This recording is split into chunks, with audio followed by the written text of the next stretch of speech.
Merci de nous rejoindre sur Chérif la télévision. Fidèles téléspectateurs, bonsoir. Bienvenue dans cette édition. Les acteurs de la société civile ont tenu une rencontre d'information sur les préparatifs des journées nationales d'urgence prévues du 13 au 14 mai 2018 sur le thème « Défendre notre humanité, notre foi et notre vivre ensemble ». C'était ce mardi 8 mai à Bankoni Djankinebourou en présence de Modibo Kadjouké, président de la mission d'appui à la réconciliation nationale. Moussa Fomba Fousseini Keita.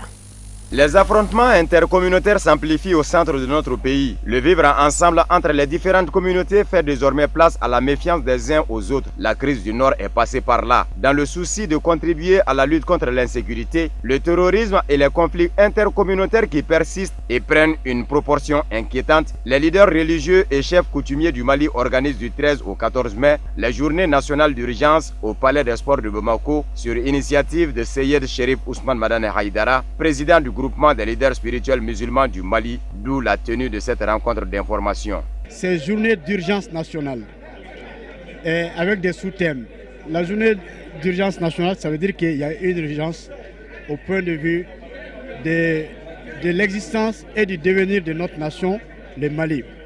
Aujourd'hui, nul ne peut ignorer que le centre, le nord, la situation sécuritaire est complètement dégradée et qu'on passe de conflits entre groupes armés jusqu'au conflit interethnique, chose nouvelle au Mali. Donc il y a lieu que les Maliens se réunissent et qu'on examine très sérieusement, qu'on fasse un diagnostic réel de notre société et puis trouver les voies et moyens de résoudre ça à notre propre manière. C'est pour ça que les thèmes là seront dirigés par les leaders musulmans, les leaders chrétiens catholiques et puis les chefs coutumiers et les chefs de quartier et nos organisations traditionnelles. Donc c'est le Mali profond qui va se retrouver pour faire un examen sérieux de notre situation. Les acteurs de la société civile se réjouissent de cette initiative et exhortent à la mobilisation générale pour ces journées nationales d'urgence, rencontre sanctionnée par des déclarations de ces leaders. En réalité, ce que nous voyons sur notre visage n'est que l'émanation de ce que nous avons au fond du cœur. Le shérif n'a jamais distingué qui que ce soit. Au contraire, il est au service du peuple. Et il a toujours dit, à qui veut l'entendre, à la sommité, comme quoi l'injustice qu'ils vont faire, ils vont répondre Dieu, mais demande Dieu. Donc dès qu'on a convié Guina Dogon à dire que vraiment le cheikh Sérif a eu l'intention de vouloir demander à Dieu, parce qu'en réalité, la mission que Dieu lui a confiée, les prophètes, c'est fini à partir de Rasoul alayhi salam, mais est-il qu'il y a des remplaçants, des gens qui sont sur les partis ou sinon la chaise, sinon le trône sur lequel Rasoul était, c'est comme par exemple le guide spirituel. Ceci étant, lorsque lui, il initie une action pour la paix, nous sommes les bénéficiaires de cette paix. En réalité, nous ne pourrons que nous réjouir. Et je voudrais joindre ma voix à celle de mes prédécesseurs pour lancer un appel à toutes les Maliennes, à tous les Maliens, de se joindre à cet appel des leaders religieux et des chefs coutumiers. Il s'agit de se retrouver, de venir prêcher la paix et la cohésion sociale, dans un contexte très très difficile pour notre pays.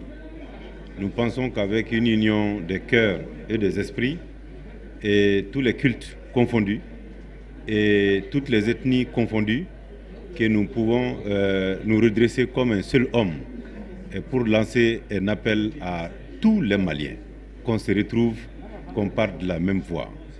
Outre les leaders religieux et les chefs coutumiers, ont également pris part à cette cérémonie la coordination des chefs de quartier du district de Bamako, l'association Guina Dogon, l'association Tabetal Poulakou, l'association des femmes des camps, le Conseil national de la société civile, l'Union des ethnies de la République du Mali, la Confédération nationale des adeptes de la Tariqa Tidjaniya, la coordination des mouvements de l'Azawad, la communauté arabe du Mali, ainsi que la communauté Kel Antassar.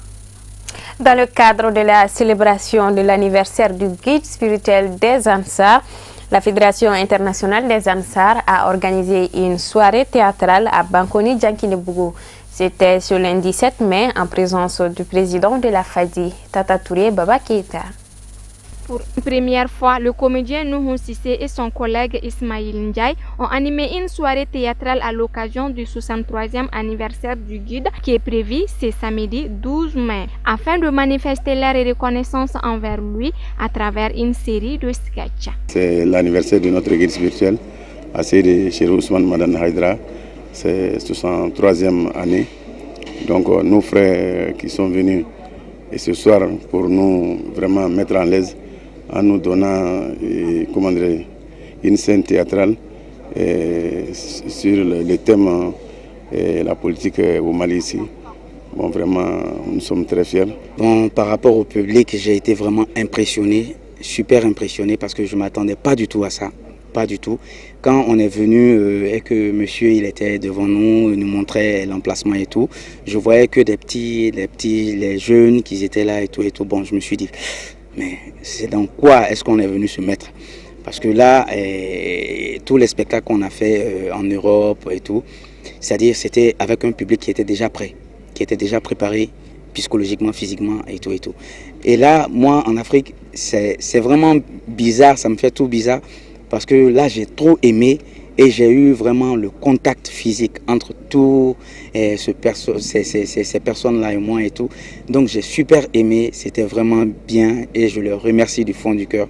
Vraiment, je n'ai rien pour eux à part ce que je leur ai proposé ce soir. Mais là, je suis vraiment fier de moi-même, fier d'eux aussi et que vraiment, Allah nous donne longue vie.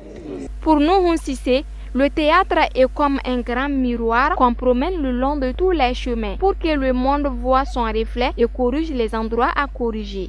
J'aime pas du tout faire comme je le dis même à mes jeunes frères, j'aime pas qu'on fasse du banabana.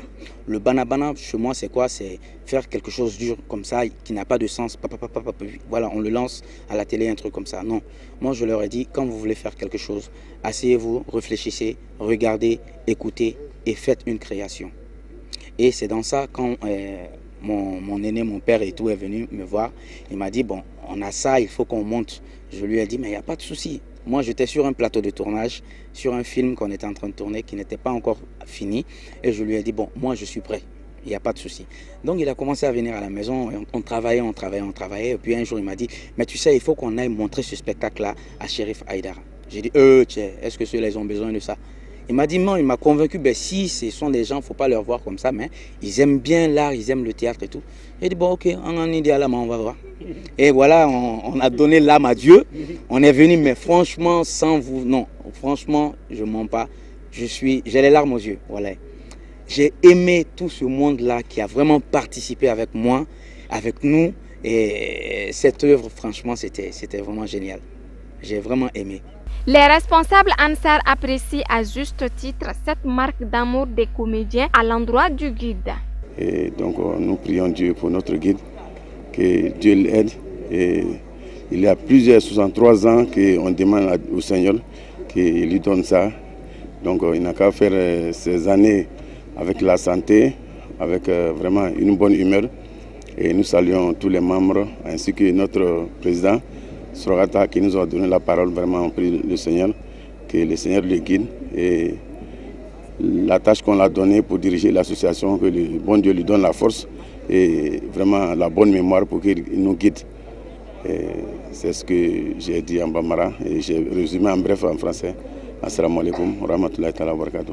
La cérémonie a pris fin par une remise d'enveloppes symboliques aux deux comédiens.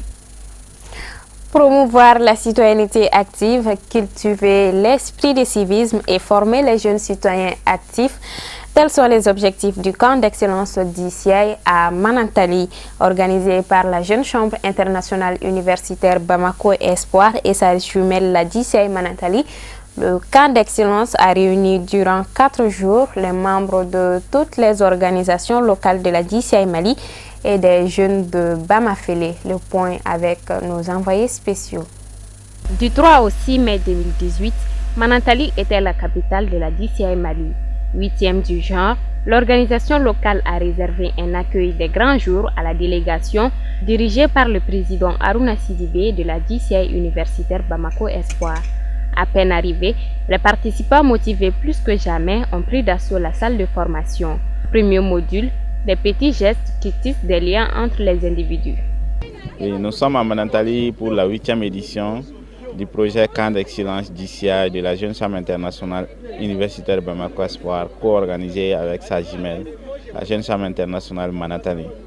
La particularité de cette 8e édition, c'est que cette année, nous avons placé les camps sous les thèmes de l'entrepreneuriat jeune et nous avons initié aussi un feu de camp. On a aussi fait un open forum pour vraiment relater à nos membres et nos sympathisants ainsi que nos observateurs les valeurs de la Jeune Chambre internationale. La population a beaucoup aimé le projet et aussi l'esprit même de la Jeune Chambre, la vision et la mission de la Jeune Chambre, chose qui a été saluée par l'ensemble de la commune de Bamafélé à travers le 3e adjoint au maire et le chef de village de Bamafélé.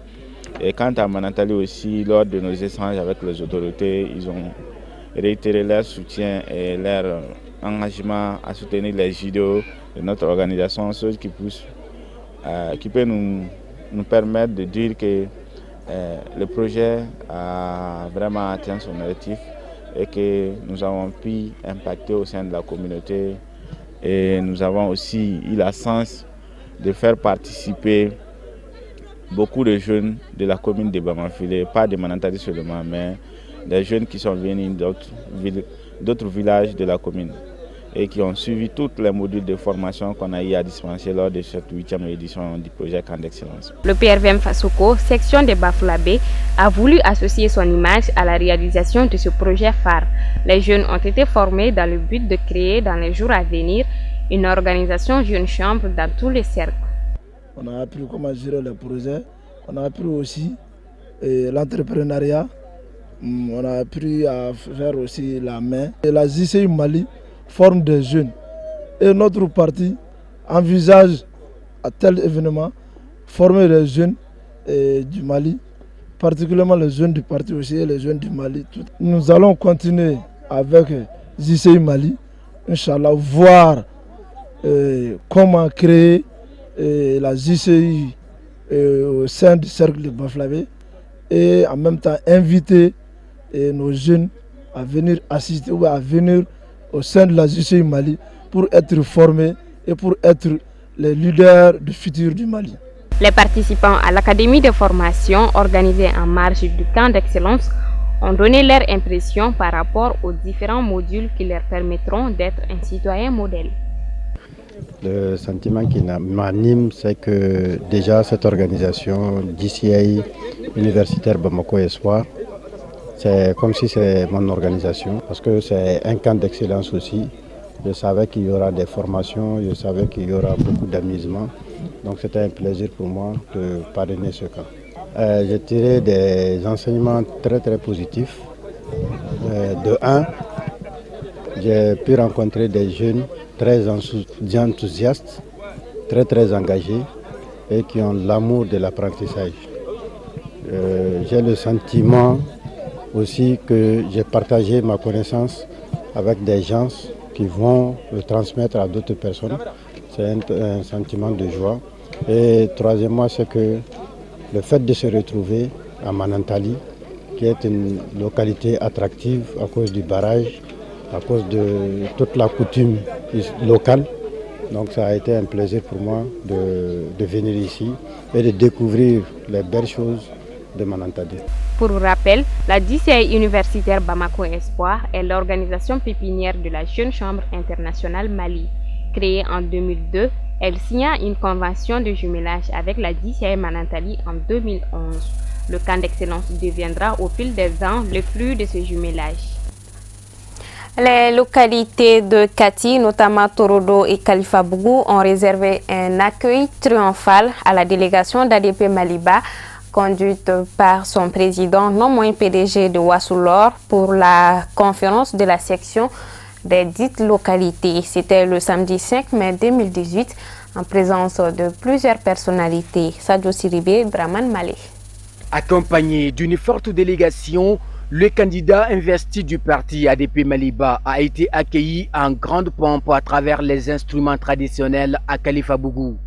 Première escale où les membres de son parti ont formé un cortège impressionnant à l'entrée du village.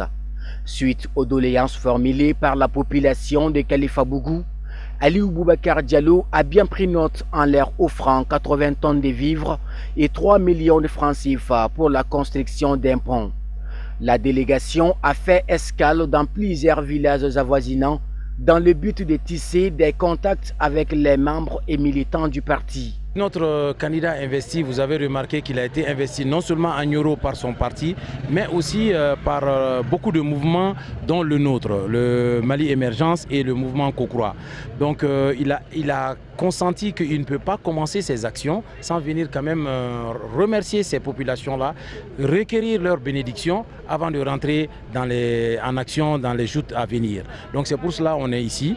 Donc la population nous rend bien et je pense que grâce à ces bénédictions là, vous avez suivi en même temps que nous que la ferveur est d'actualité et ces bénédictions sont acquises et c'est pour cela vraiment on est là et on remercie tout le monde pour l'accueil, les chefs de quartier, les chefs de village, toute la population est sortie massivement pour montrer leur reconnaissance à M. Aliou Boubacar Diallo et je pense que ça c'est un fait quand même inédit. Le message fort c'est que nous avons quand même touché du doigt le désespoir de ces populations là et on leur dit que le message a été perçu.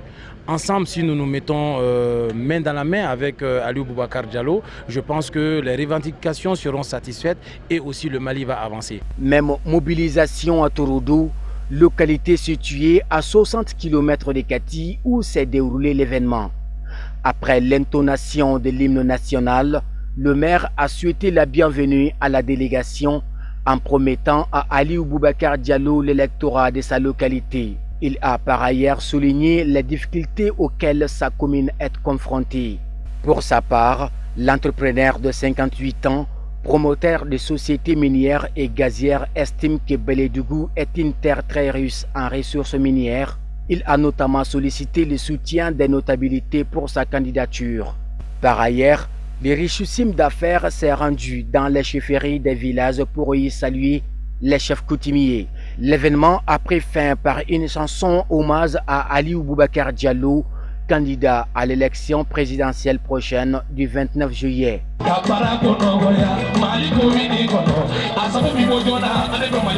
Lundi dernier, le président du mouvement pour l'Union des Maliens, Cheikh Harouna Sankaré, a rendu une visite aux notabilités et familles fondatrices de Bamako. Le candidat à la présidentielle du 29 juillet prochain était allé solliciter leur soutien de bénédiction pour une meilleure réussite de sa participation au scrutin.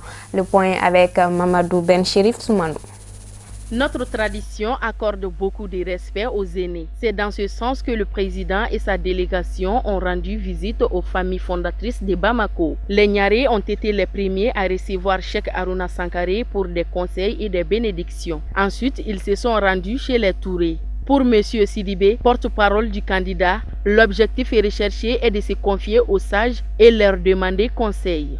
Bon, l'objet vraiment est dans la famille Touré et dans la famille Nyaré, surtout avec les contacts du patriarche.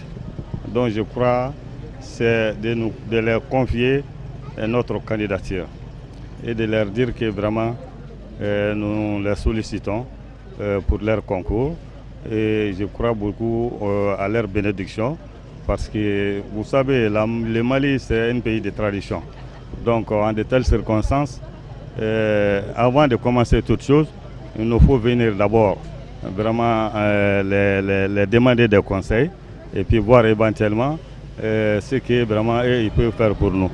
Vraiment parce que nous avons des objectifs nobles et beaucoup d'ambition pour ce Mali, vraiment qui a des problèmes et qui ne dépasse pas notre compétence. Et je crois que le candidat qui est là, en l'occurrence M. Cheikh Harouna Sankaré, pourra dans les jours à venir, sinon dans les mois à venir, faire la différence avec les autres candidats. Parce que la manière, c'est d'abord vraiment considérer la hiérarchie traditionnelle et puis les associer à notre candidature voir éventuellement tout ce qu'on peut faire ensemble pour le bonheur du Malien et de tous les Maliens de la diaspora, de l'intérieur, partout où les Maliens sont. Le candidat du mouvement Aruna 2018 a donné des colas et une enveloppe symbolique aux familles respectives en guise de reconnaissance et de remerciements. Voilà, c'était un commentaire signé Kafouné Bachili. Nous restons avec Cheikh Aruna Sankare qui a rendu une visite au Parti pour la restauration des valeurs du Mali, PRVM Fasoko, le mardi 8 mai. Cette rencontre entre les deux partis se situe dans le cadre des préparatifs de l'élection présidentielle du 29 juillet prochain.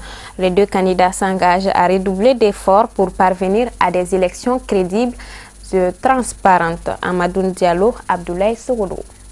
L'objectif de cette visite était pour le président du mouvement pour l'Union des Maliens de faire une prise de contact avec les responsables du bureau exécutif national du PRVM Fasoko et de leur faire part de sa candidature à l'élection présidentielle du 29 juillet prochain. Après les échanges qui ont porté sur les grandes préoccupations actuelles que traverse notre pays, Cheikh Aruna Sankare s'est dit très fier et annonce des conventions en cours avec le Parti pour la restauration des valeurs du Mali. Nous sommes venus au siège du parti Fasoko donc pour d'abord une prise de contact.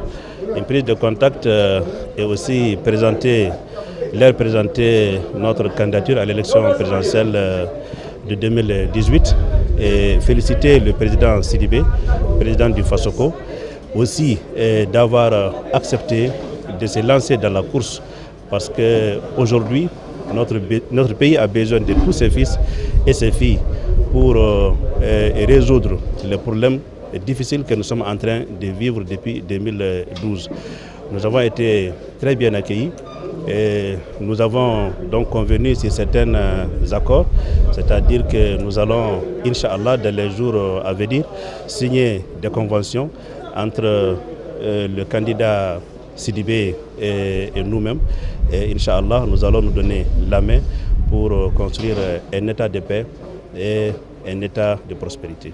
Quant au candidat de la coalition pour le renouveau politique, CRP, non moins président du PRVM Fasoko, Mamadou Oumar Sidibé, a salué avec fierté la création de cette nouvelle alliance politique.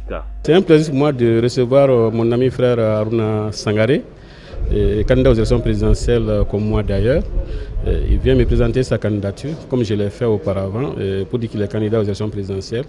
Nous stambilant tout ça, que nous sommes ensemble sur le même chemin, nous avons la même vision et que dorénavant nous allons travailler ensemble pour aboutir à un Mali meilleur, à un Mali nouveau. C'était un échange cordial, fraternel. On s'est convenu entre les présidents et les coalitions de travailler main dans la main au second tour et même au premier tour pour pouvoir mutualiser nos ressources parce que seul on peut aller, mais ensemble on ira encore plus loin. Nous allons mutualiser nos ressources, les hommes sur le terrain pour pouvoir aller vers ce Mali dont nous voulons. Et ce Mali dont nous voulons comme lui, c'est un Mali avec nos valeurs ancestrales comme l'a dit Fasoko, dans le Dambé, Danaya, l'Adria, dans lequel lui aussi il se retrouve. Une séance de prière et de bénédiction a clôturé la cérémonie. L'actualité africaine en bref et en images, c'est tout de suite avec Al-Amidou Badini.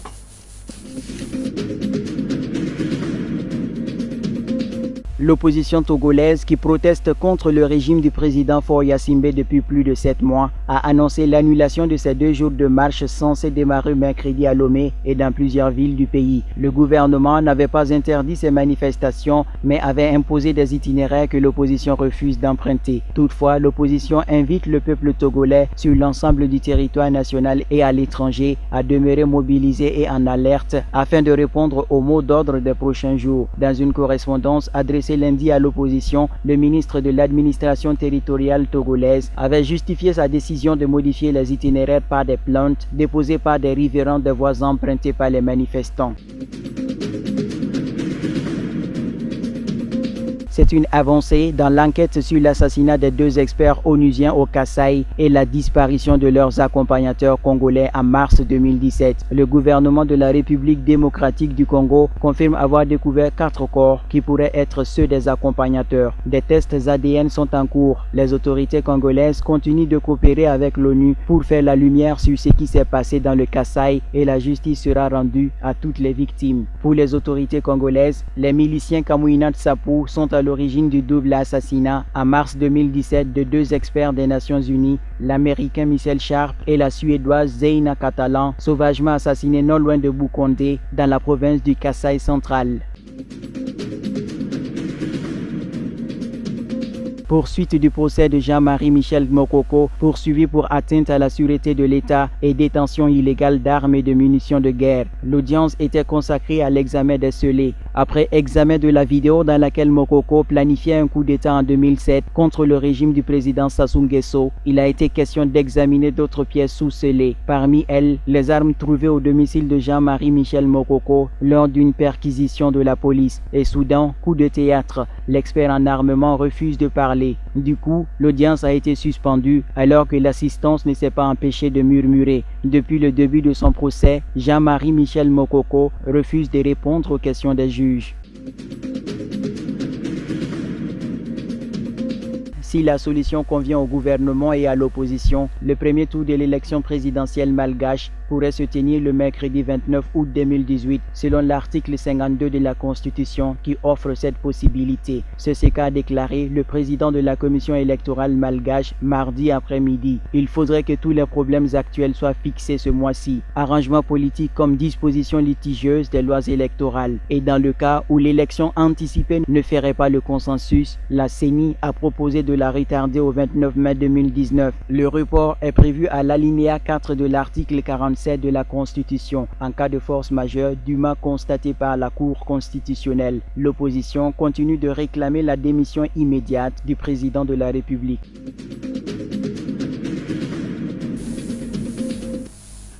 Ce communiqué avant de boucler cette édition dans le cadre de la commémoration du 63e anniversaire du guide spirituel des Ansar, Seyd Chérif Ousmane Madan Aïdara, l'association Ansardine nationale Mauritanie informe ses militants, sympathisants et toute la communauté malienne présente en Mauritanie de venir massivement participer aux cérémonies qu'elle organise le samedi 12 mai 2018 de 10h à 18h dans la cour de l'arène à l'arrêt bus Nouakchott, Mauritanie. Signé le président Sidiki Sangaré. Fin de cette édition, merci de l'avoir suivi. Bonsoir à tous.